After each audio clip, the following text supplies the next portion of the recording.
माननीय मुख्यमंत्री फडणवीस साहेब, माझे मोठे बंधू राम जोशी, ज्यांनी माझा लहानपणी भयानक छळ केला, करिअर बर्बाद केलं, त्यांनी माझ्या एका महिला नातेवाईकावर बलात्कार केलेला आहे.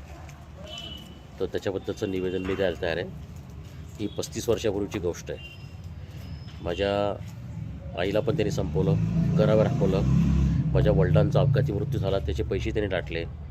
ज्यांनी मारलं त्यांच्यासोबत त्यांनी संगनमत केलं दोन्ही भावांनी. तर राम जोशी आणि श्यामल जोशी.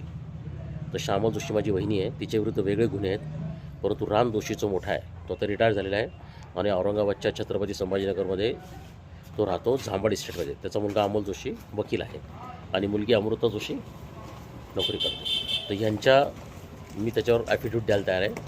तर त्याच्यावर बलात्काराचा गुन्हा तत्काळ दाखल करा. हा माझा व्हिडिओ आहे. कोणत्या क्षणी माझा मृत्यू होऊ शकतो. मी जाताना सगळ्या गोष्टी स्पष्ट करत जात आहे.